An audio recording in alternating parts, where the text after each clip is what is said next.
join. Want to ask any question about regional anesthesia? Anyone has got any question?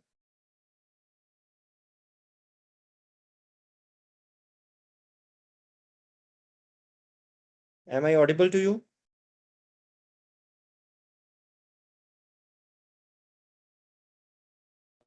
Yes. Yes. Any questions?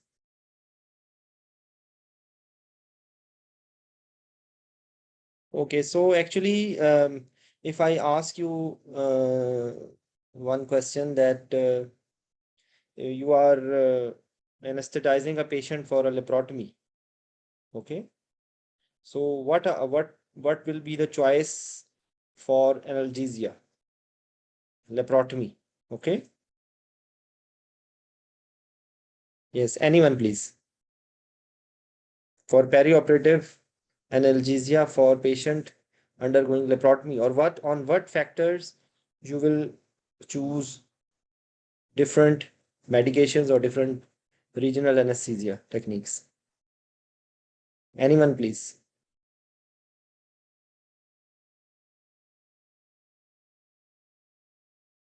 Yes, please.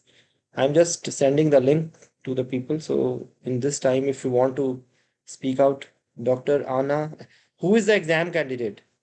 Who among you is exam candidate?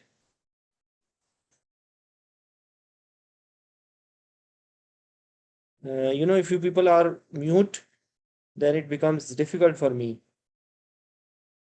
because it's an interactive discussion. I'm not teaching you. I'm just guiding you.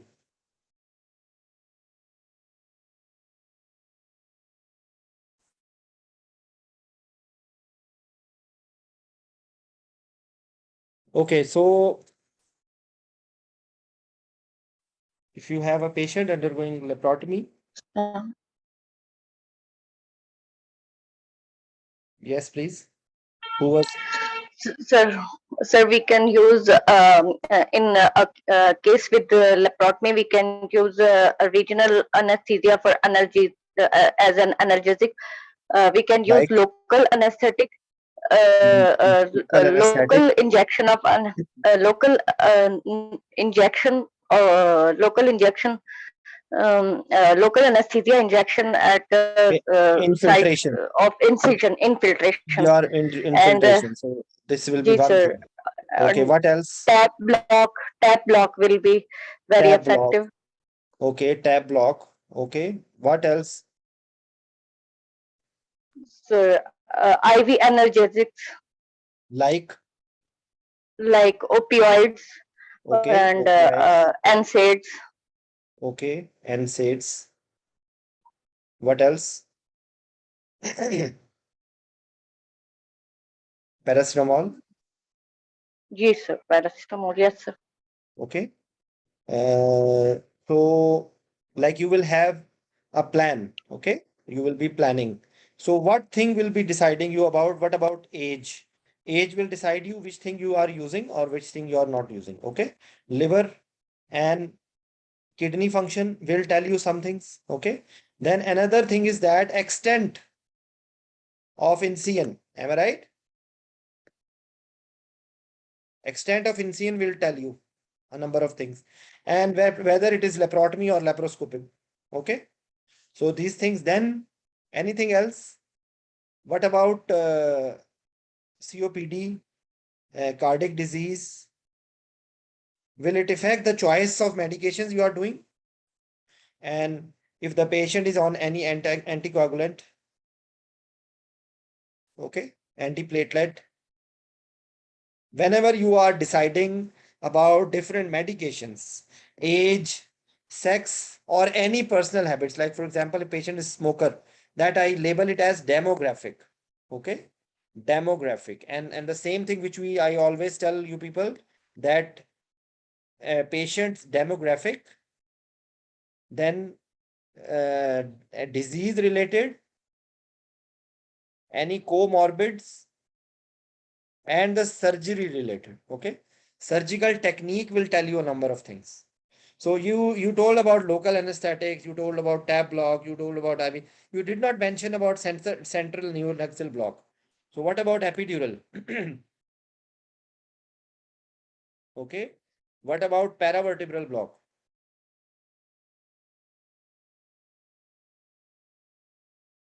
Okay. Anyone wants to speak out about it? And another thing is that what is difference between nociceptive pain and neuropathic pain? This is one thing. And somatic pain versus visceral pain. Okay. So the post-operative pain in this regard will be more of visceral pain or somatic pain. Because of incision, it will be more of somatic pain. Okay. And visceral pain will be less in post-operative period relatively. So mainly in this patient, the more post-operatively more component will be somatic pain.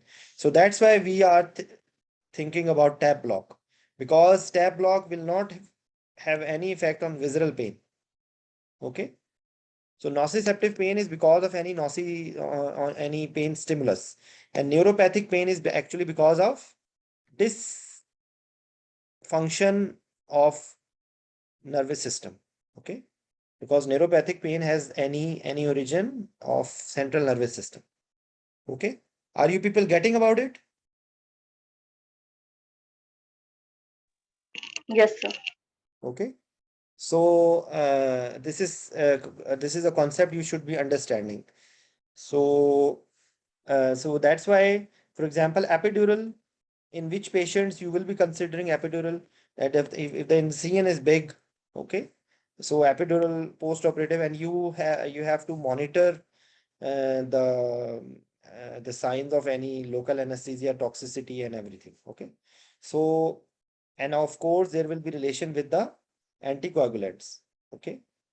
Anticoagulants, you should be stopping them according to the situation.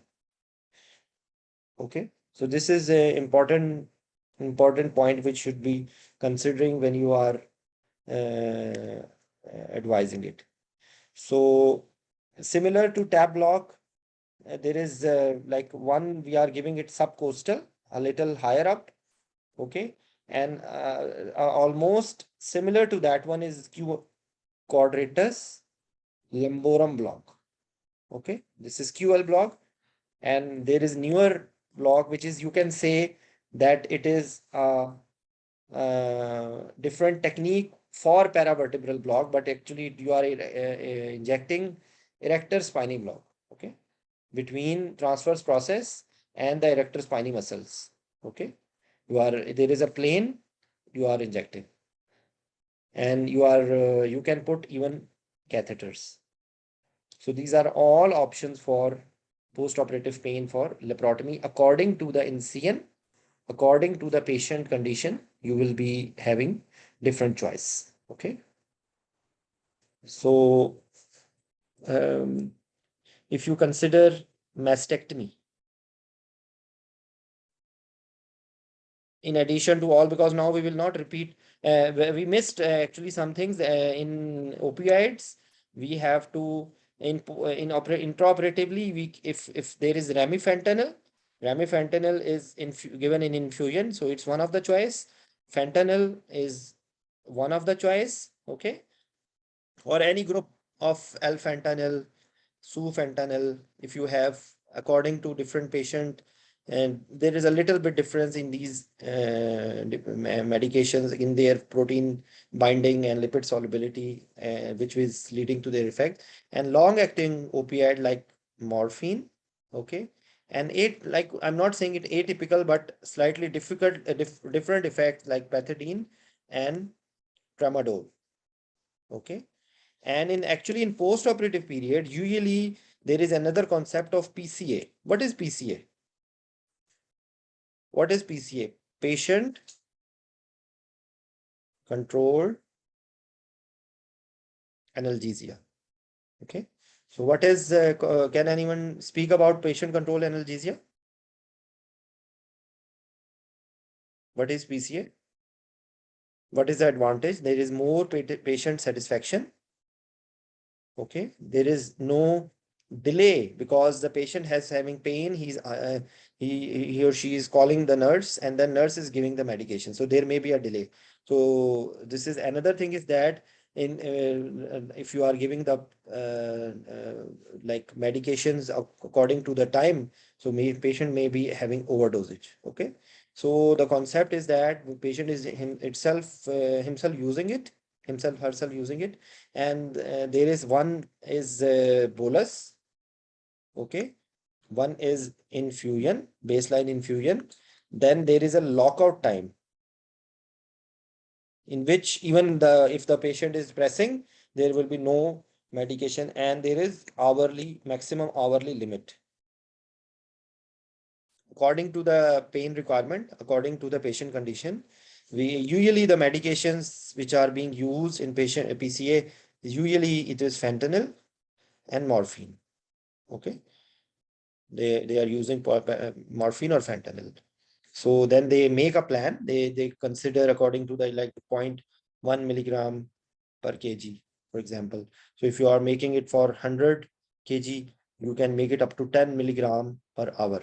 Okay, so in that scenario, you will make it a bolus of 1 milligram, and you can, because you are so you have making a lockout time of 6 minutes. Okay, 6 minutes, every 6 minutes. So in 1 hour, you will be giving 10 boluses of 1 milligram each. So total will be 10 milligram. So that's how you create a lockout time of 6 minutes, a bolus of 1 milligram, and the total dose of 10, up to 10. Okay. And then you monitor it on the basis of how many attempts patient took. If the patient is taking too many pressing, okay, so it means you need to increase the dose or decrease the lockout time. Okay, there is another option is that you can have a bolus, baseline infusion. So these are few words about PCA, because PCA is frequently asked, and PCA you can tell in any patient. Okay, you can tell in any patient. In post-operative pain, you can use the word of multimodal analgesia.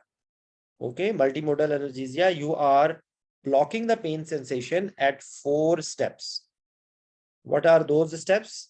You know, if you people are not speaking at all, I can speak out and finish and close the session. But if you will answer, it will be for your benefit. So first step is transduction. Second step is transmission. Third step is modulation. And fourth step is perception. Okay, the transduction is being done by the nociceptors. Then it is being transmitted by A delta and C fibers. Then it reaches the spinal cord, it crossover, and then from the spinal cord crossing to the other side, and then it going to the thalamus, and then from thalamus it is going to the brain. Okay, so this is transmission. A delta fibers, this will be first order neuron, and then this will be second order neuron, and this will be third order neuron. Okay, so transduction, transmission, modulation. Modulation is just like modulation is telling you, and there is a control. So modulation can increase the pain, modulation can decrease the pain. Okay, like for example, there is a inflammation, there is a cut, there is a surgical incision, the inflammatory mediators are released. Okay, inflammatory mediators, so they are causing more pain. They are doing what is the terminology called as hyperalgesia. So if you are using NSAIDs, you are actually what you are doing, you are decreasing this inflammatory mediators. So inflammatory mediators are actually doing the modulation, but at the same time, they are also affecting the transmission. Okay, because transmission, if there are more inflammatory mediators, more bradykinin and substance P and everything. So actually it is affecting not only the modulation, it's only not only doing modulation, it is also doing. So when you inject local anesthetic, it is doing blocking the transduction, because it is blocking the receptors. It is blocking the also transduction as well as transmission. Okay. When there will be no generation of action potential, it is blocked by local anesthetic. So that's how they act. Okay. So when you are injecting in central neuraxial block, they are blocking the transmission through the spinal cord by blocking the pathways. They are blocking the nerves. Okay. So this is another, like opioids. Opioids, there are opioids mainly acting the modulation and perception. Perception is in the brain. Okay. So modulation is done at level of thalamus. It is acting at the level of spinal cord. Like they are just trying to relax. Okay. So opioids, and there are in the body, there are endogenous endorphins.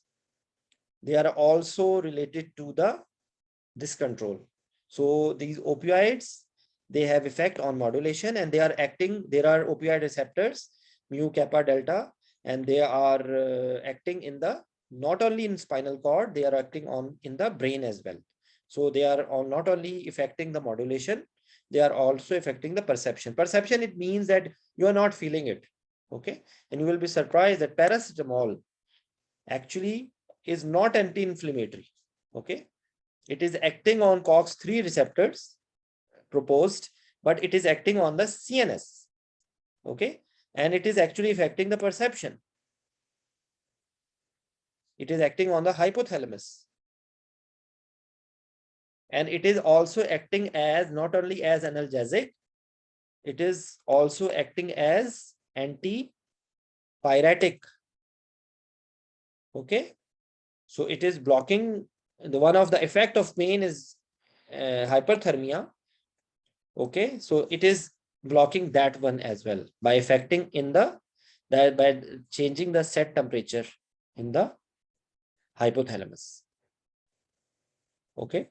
So another medication which is being used now for perception, it is called as Gabapentin. It is basically anti-epileptic. Okay. And it is acting on the calcium channels in the brain. And actually in the morning when I was discussing, I told you a terminology about preemptive analgesia, and actually I couldn't discuss about it. So I will now tell you about preemptive analgesia and preventive analgesia. Preempt, the name is telling you preempt. You are preempting the thing that it has not occurred, but you are preempting it and doing something. So actually when you are giving gabapentin, okay, and you are giving NSAIDs before the surgery and paracetamol, okay, so actually you are preempting, okay, and you are trying, even some people will also add fentanyl, but you add the induction. It is not only blunting the stress, laryngoscopic stress response, it is also doing preemptive analgesia. Okay.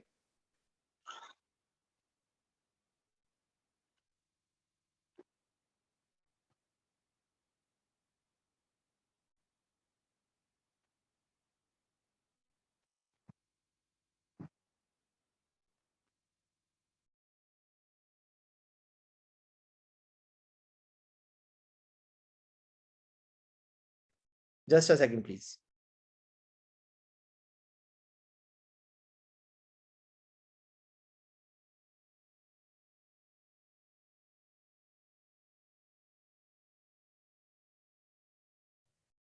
Okay. So it is also doing the preemptive analgesia, fentanyl also, but gabapentin actually is being used now, and it has opioid sparing effect. Opioid sparing effect. As the name is telling, if you have given gabapentin in preoperative period, okay, it will have effect on the reduction reduction of dose of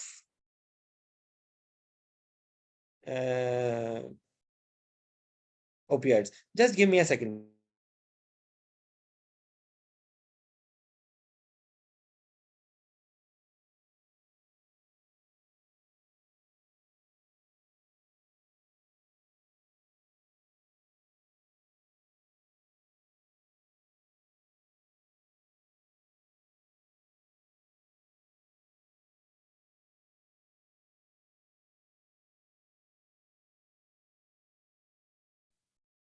Okay, so are you understanding or not?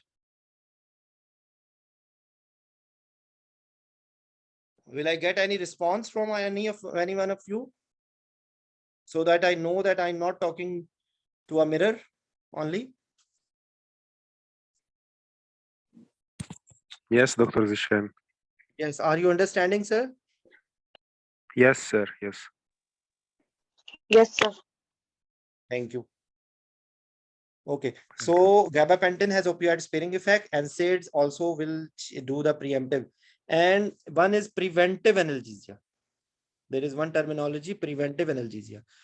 There is a confusion about it. Some people will say the preventive analgesia as also as preemptive analgesia, but actually preventive analgesia is specifically that before incident, okay, you are giving another bolus of, for example, fentanyl, or you are increasing the depth of anesthesia, okay, to blunt this stress response.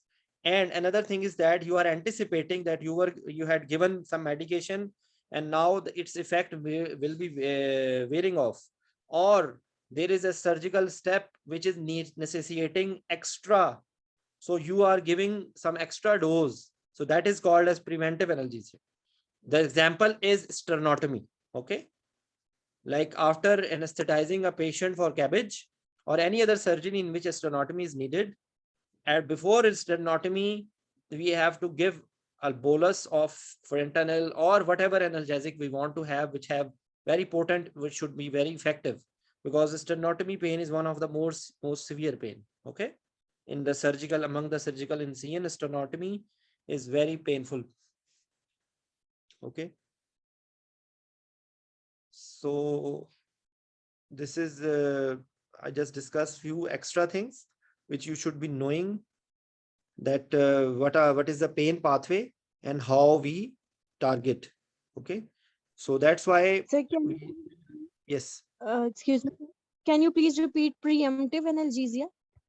preemptive analgesia is when you preempt, as not the word, the virtual meaning of preemption is to expect and to anticipate. Okay, so you are anticipating that the patient is having surgery, patient will have incision, patient will have pain, so you are trying to bribe the inflammatory system by giving NSAID. You are trying to bribe the brain by giving paracetamol or gabapentin. Okay, so the response of the pain will be modified, so that is called as preemptive analgesia. Also, I told you that fentanyl, when you are giving it at the time of induction to reduce the stress response, it is also causing some preemptive analgesia. Okay, is it clear? Yes, thank you so much. Okay, so whenever you are now, next time when you are thinking about analgesia, think that you are using NSAID, it is affecting there. You are using paracetamol, it is affecting there. You are using opioids, it is affecting on perception and modulation. You are infiltrating the wound with local anesthetic, it is blocking the transduction and transmission. So it is always an advisable thing to you can ask the surgeon to have a local infiltration before they give the incision, but actually they don't do it usually, but you can actually explain to them. And in majority of surgeries, it is possible. In some of the surgeries, it is not possible. So in that surgeries, you can bypass them, but actually, according to the concept, you can use this thing. Okay. Okay, Dr. Zishan, please, I have one question. Yes, yes, please, sure. Yes. If we give neuroaxial anesthesia for a patient who's doing like inguinal herniatum or something like this, Okay. is infiltrating the area, the wound area with local anesthetic add an additional benefit, as there are different mechanism of action or different. This is for transmission and this is for transduction. Yes, you are absolutely right. But actually, when you have blocked the nerves in a very, like you have used a bomb, so the raffles will not do much. Okay. Actually, when Okay, you have thanks. done Okay. it is you are theoretically you can still do it. Like if you have injected bupivacaine and it is taking some time. Okay. So you can do Hmm. it, but Hmm. it will not add much benefit. Okay. Okay, And because I had seen one senior previously did this, and I when I hear your talk now, I just remember what he was giving, and I was not satisfied with this practice. But But now actually, I theoretically, I tell you something that if you have given injected bupivacaine, it may takes mhm, up to 10 to 15 minutes for its full effect. Okay. So if mhm, you are mhm, using lidocaine for the skin mhm, infiltration, it makes sense. It makes sense. mhm. It absolutely makes a sense. Okay. Because lidocaine will Okay, take effect quickly. Or okay. it But if they will start the skin incision after the spinal by like 30 minutes, it's nothing. yes, Not usually the nonsense. NCN, except for cesarean section, usually in, for example, if you have given spinal to orthopedic Mhm, procedure, they are making the positioning, they are putting the mhm. tourniquet, they are positioning this, that. So Yes. actually 15 to 20 minutes, and the technical or academic answer that is you touch it. That's why before NCN they should be touching it. And if the Mhm, patient is mhm. feeling pain, you can do this practice, because this will add Okay. to it. And actually this practice is more practical if you are giving GA. And that in that case Yes. you should always try to convince the surgeons to do it. Okay. Yes, this is understood. Okay, thank you. Yes. And and actually you can distract them by saying that you can put some epinephrine, so it will reduce the bleeding as well. So you can give them a lollipop of epinephrine so that they will be attracted more. Okay, Okay. thanks. So you can say that Okay, if you thanks. add some epinephrine, it will add to the. Okay. Yeah, yeah, okay, thanks. So Um, I does have there also some, another question, which yes, is yes, in please. relation. Your voice is very less. Be a little loud. What I'm saying, suppose after the operation, do Okay. we is infiltration, does it help if you infiltrate after surgery? It's a hernia you finished. If you infiltrate with the lignocaine, does it help Lidocaine, as a post no, that analgesia? actually in post-operative care, lidocaine is not a good choice, because lidocaine is short acting, miskin. Okay.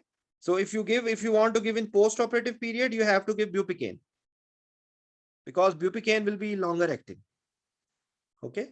Okay, Lidocaine in thank you. post-operative period is not a good choice, because its duration of action is short. Its onset of action is quick.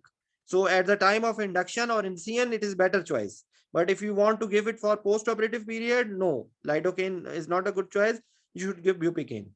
Okay, and then here I will also tell about another thing, that usually for motor block we need the full concentration of bupivacaine, that is 0.5%. Okay.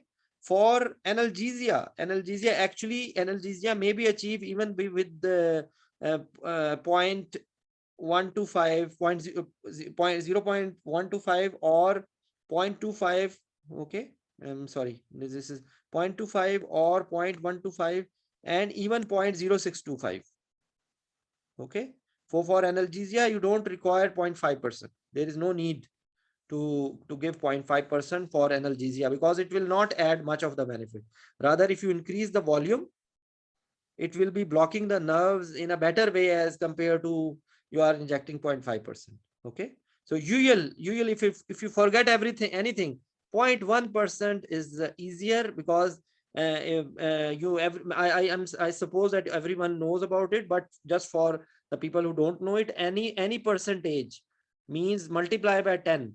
2% means 20 milligram per ml. 0.2% means 2 milligram per ml. So 0.5% is 5 milligram per ml. Similarly, 0.25% is 2.5 milligram per ml. I hope all of you know. So that's why why this is important, because you have to calculate the dose. Especially this will be true in pediatric patient or patient with less weight. Okay, so you have to calculate the safe dose, not safe dose which you can inject. Okay. So usually whenever we are using for post-operative analgesia, we are using 0.1%. 0.1% either in epidural space, either in local wound catheters, or if you have any peripheral nerve block with catheter. Okay. So usually the percentage which we are giving is 0.1%. Okay. And in some patients, they are adding, usual concentration is 2 microgram per ml of fentanyl, which we are using in this epidural. We are using it in paravertebral, and similarly we are using it in erector spiny block as well, as I told you, because in erector spiny block they are also putting the catheter. Okay, they are the same epidural catheter. Even some people use the TUI needle, the epidural needle which we use, the same because there is a little bit difference between paravertebral and this one, but actually the drug is spread to the paravertebral space as well. Okay, so these are some other points which you should be knowing. And so there were some other medications. I wrote the name about ketamine and lidocaine and magnesium and dexmedetomidine. Okay, so their role actually is to blunting the stress response. Okay, blunting the stress response, and it is centrally acting beta 2 agonist, sorry, alpha 2 agonist, and it is decreasing the sympathetic flow. Okay, so you can say that it is changing the response to the pain. Whenever there is pain, there is sympathetic discharge, there is tachycardia, there is high blood pressure, there are so many bad effects of pain. So when you are giving this dexmedetomidine, you are controlling, you are bribing the sympathetic system, or you can say you are bribing the grandfather not to have any noise in the room. So this is the same effect, which is, it is not analgesic, but it is causing its effect. It is changing the response to pain. Okay, response to pain. So actually the thing is that there is one thing which is exactly the pain which is patient is feeling, and actually one is the response of the body to pain. So actually in some cases response to the pain is more important, because when the patient is sleeping, patient actually cannot feel the pain, but still there is a response to the pain if you have not covered that aspect. That is the difference between the perioperative pain control. Patient will not tell that I am feeling pain, but you are looking at the response to the pain in the form of tachycardia or whatever. Okay, so just give me a second.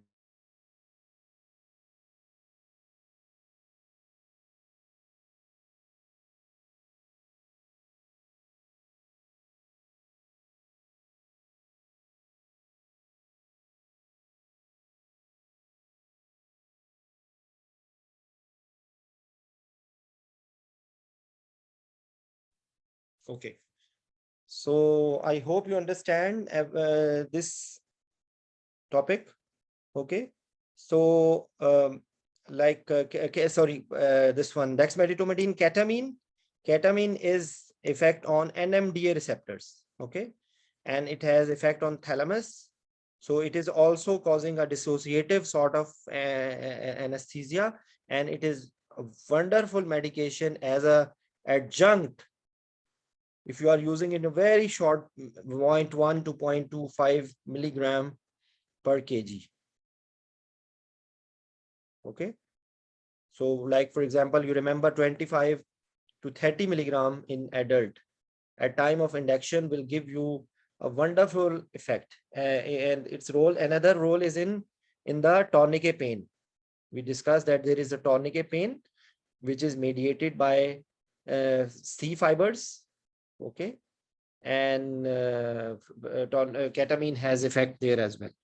There is another concept of lidocaine as blunting of stress response. Okay. It is blunting the stress response, and it is MAC sparing. Okay.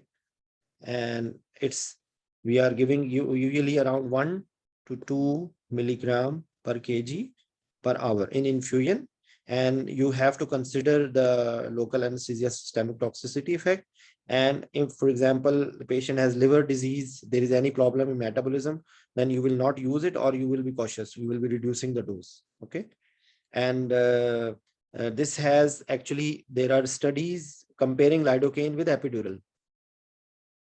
Okay. And actually it's wonderful medication. If you are not following it in post-operative period epidurals, then for intraoperative pain control, it's a wonderful medication. You don't need epidural if you don't keep it for post-operative period. That's the thing. The majority of the pain control can be done with even lidocaine infusion. Okay. If there is no contraindication.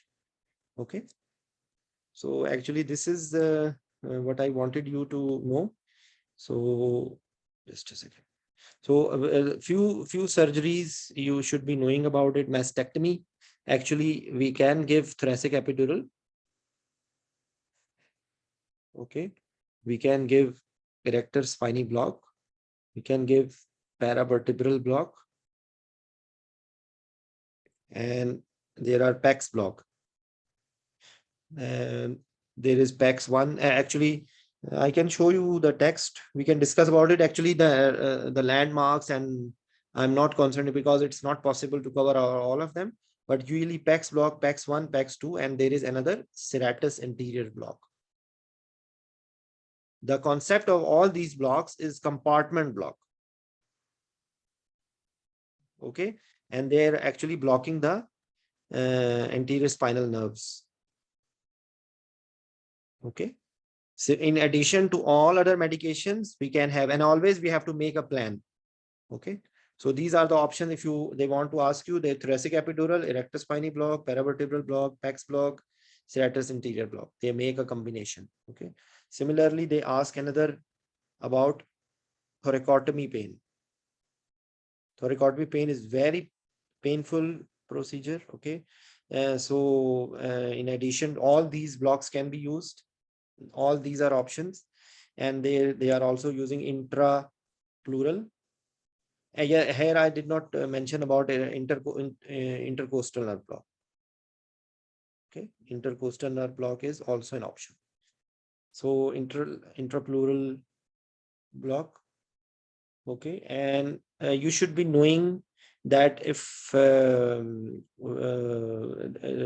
they are not able, there is another thing is that sometimes they have put a drain. So this actually a lot of medication will be lost. Okay, another thing, another surgery we discussed about laparotomy, which is hernia. And they ask about a question about this circumcision. Okay, so the role of caudal anesthesia is there. They use an Armitage regime to calculate the dose. Usually it is like 0.5 to 1 ml per kg of 0.25% bupivacaine. Okay, but if it is crossing the limits for safe dose, you have to reduce the concentration. Okay, because you cannot give more than the safe dose. Okay, if you understand the concept, then explaining for any surgery becomes easy. Am I right?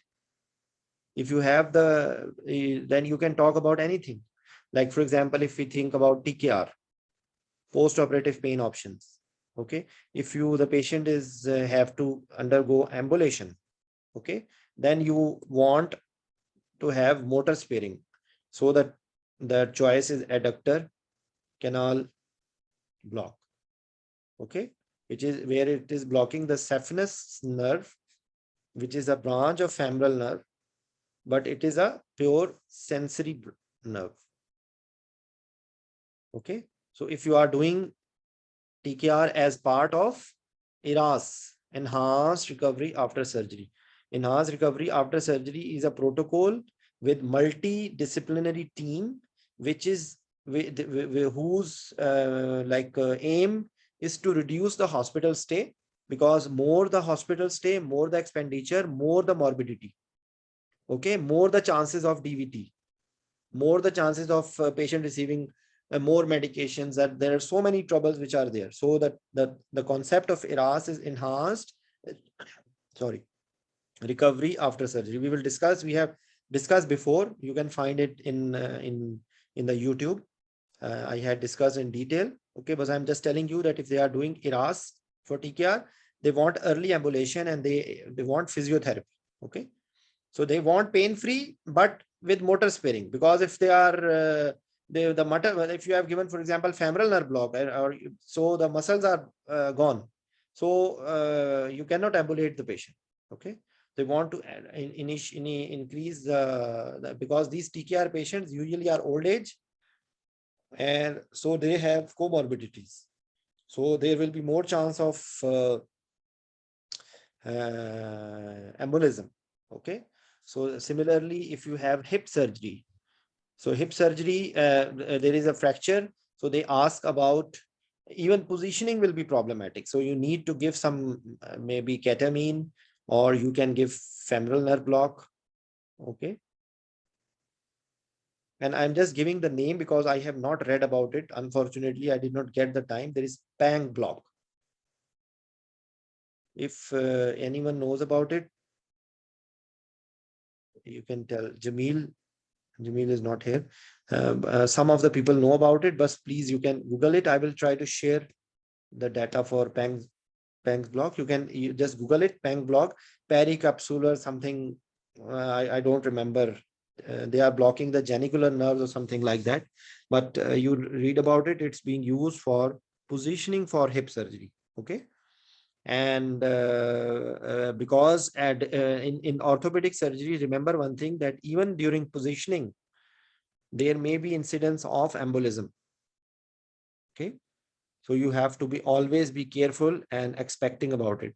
And of course, when the hip surgery, even for if you are, for example, doing epidural or spinal, okay, how can you make the position? If the patient is not able to make the position, you cannot perform it. So sometimes you need femoral nerve block just to reduce the pain a little bit. And after that, you can do the positioning, or you can give a little bit of dose of ketamine and midazolam, of course, according to the scenario and according to the restriction. Okay. For example, for just a second, foot surgery. Okay. For foot surgery, you know that you have to block 5 nerves. They have deep peroneal nerve and superficial peroneal nerve and sural nerve. Okay. And posterior tibial nerve, which is the fourth one. Sural, deep peroneal, superficial peroneal. There is one nerve which I am not able to recall it. Saphenous, or we Saphenous told nerve. Yes, saphenous. yes, yes. I forgot the big boss, saphenous nerve. Okay. So the fifth nerve is saphenous nerve.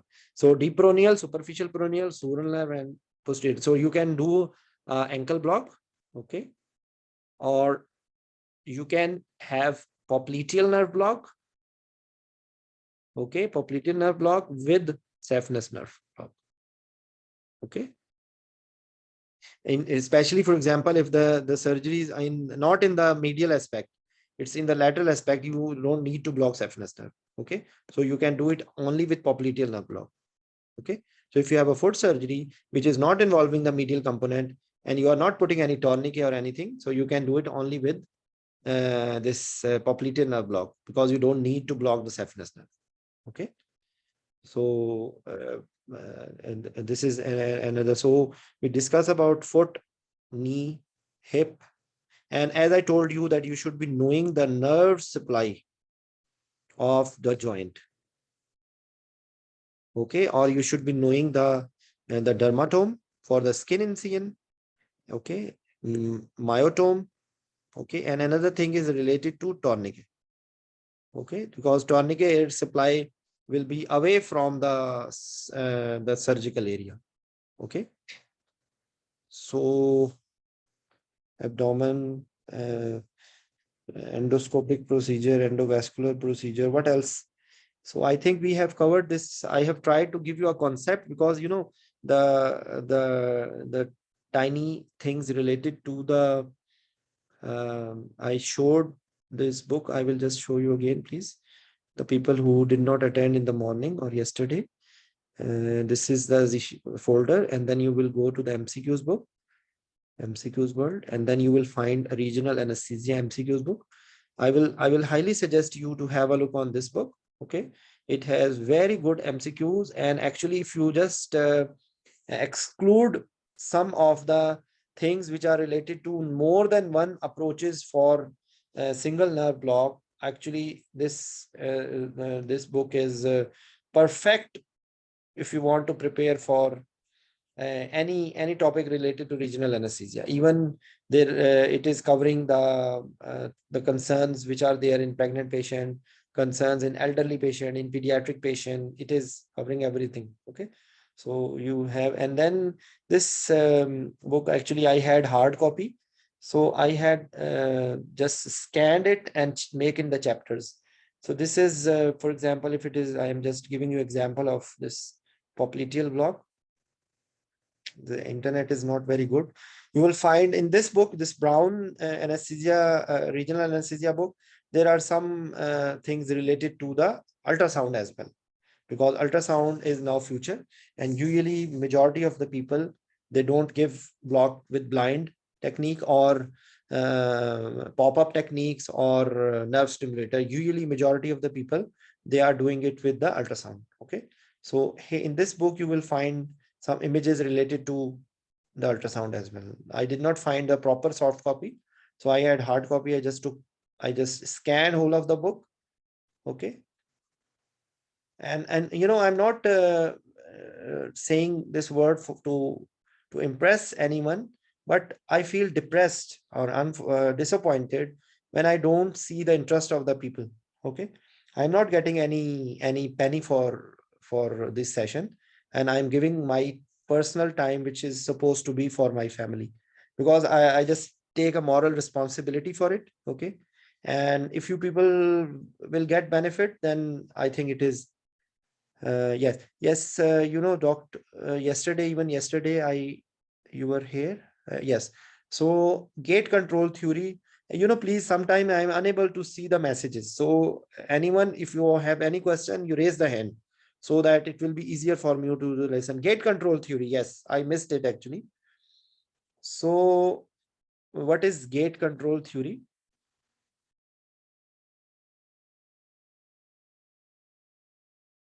Okay. So actually there is supposedly a gate in the spinal cord. There are one way is coming for A delta. Sorry for my very bad is because I'm not very expert in using this stylet for writing. Anyways, one is A delta fibers, which is for fast pain. Okay, and one is A beta fibers, which is for touch. So they are bigger fibers. So this is the concept what we do whenever we touch the patient, and whenever there is a pain, we rub that area. So actually we are doing this gate control theory. So what is the concept that when pain is traveling by A delta fibers and you rub that area, so actually you are stimulating A beta fibers, and that will theoretically close the door which is transmitting the pain to up in spinal cord. Okay, so the A delta fibers, where they are relaying in spinal cord, there is a theoretical gate which is being closed by the stimulation of A beta fibers. So actually I missed this aspect of regional anesthesia and pain management, that actually the pain, the concept of TENS, the concept of acupuncture, okay, the concept of acupressure, okay, and even there is a medication which release this inhibit the substance P. and this is this one capsicum. So just confirm it whether it inhibit or in release. I think it release substance P. Okay, and they all have the same gate control. TENS is transcutaneous electrical nerve stimulation. Acupuncture, you know about acupuncture. There is a concept of meridians. This is a Chinese way, but actually the concept is uh, to have this gate control theory. Okay, so the electrical therapies which we use is TENS, acupuncture, acupressure, and this capsicum. And there is another way for the treatment of pain. Actually, this is more related in the this one chronic pain. But one way is to burn, one way is to freeze, okay, and one way is to do the neurolysis. Okay, so burning is with radio frequency ablation. Freezing is with cryoanalgesia, and there are neurolytic blocks with alcohol or phenol. Usually these procedures are being used usually with chronic pain, cancer pain, and if you have chronic backache, there are some under image they are doing this radio frequency ablation. So you can read in details about it, but the main mechanism is cryoanalgesia is with liquid nitrogen. The cryoanalgesia and cryotherapy is also used for warts and for a number of dermatological use. Neurolytic procedures, actually they are before that they are doing some effect with the sympathetic block, and if it is effective, then they use alcohol or phenol. The block with alcohol is painful and blocked with phenol is painless. There are details you will find, and because alcohol is hypobaric, okay, so if you are injecting it, it will remain up. Okay, so the affected side, you have to keep it up in lateral position, or any position you are giving, alcohol will go up. So the affected side will be on the top, while in phenol, the affected side will be down. And if you are doing the procedure in lateral position, the phenol will go down, and phenol is painless. Okay, and both of them actually they are doing the denaturation of protein by doing neurolysis, protein and this fat. Okay, so you can read detail about it, but I have given you a concept. So one is radio frequency ablation, in which there are this current and creating heat sensation and damaging the nerves. Similarly, cryoanalgesia is on the basis of liquid nitrogen and Joule-Thomson effect. Joule-Thomson effect, that if a gas under high pressure is suddenly allowed to release, it causes cooling. So that therapy is used for cryoanalgesia. Okay, any other question, please? I have given a overview, a broad overview about pain, regional anesthesia. Of course, it needs some more time for individual, and I think in next few days I will be starting again our normal routine of doing one topic or two topics in detail. Okay, so because of this exam, I just tried to cover as many topics as possible. We started yesterday, and we discuss that what is the main things which we should be considering about regional anesthesia, how to calculate the doses, what are the safety problems, how will you decide, what are the things related to liver failure, renal failure, or any other aspects. And then you make a plan, you make a multimodal analgesia plan, you target about the different steps of pain pathway. You can make a combination. Intraoperatively, you will do something. Another last but not the least, analgesic, which is some people, there are two group of people which are one in the favor of using it and one not in the favor of using it. That is our laughing gas nitrous oxide. Okay, so the sign should be like this. Okay, so I hope you people just get some benefit. If you have any questions, you all are welcome. All of you are requested to subscribe the channel, and so that you will you can get all the playlists, because I have started this WhatsApp group. I started with only 10, 12 people when I was actually appearing in the exam back in 2014. And now from few people, 10 to 12 people, and now, mashallah, I have around 5,000 people. And I don't have any financial interest or anything. Okay. So my aim is only to change your approach to studies, because when you are studying only a single book, your approach become a tunnel vision. And in post graduation, you cannot succeed till the time you don't have the concept. Yes, exam oriented things are a little bit different.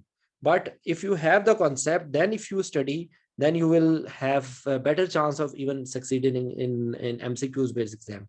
Because I wish to discuss in the form of MCQs as well, but actually for that I need help input from the residents, which I don't have.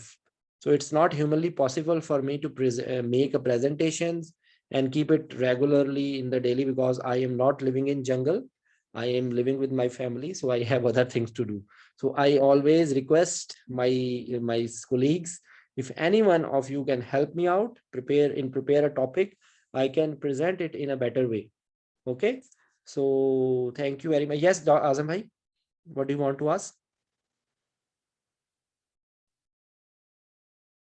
Yes, Dr. Azam. Are you asking something?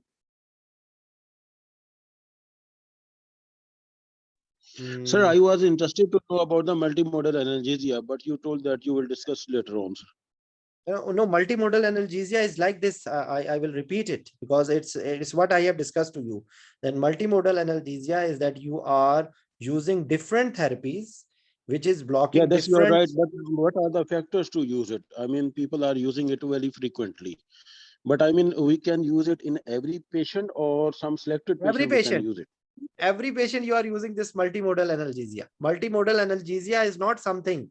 Multimodal analgesia is the concept, okay, of blocking the pain pathway at different steps.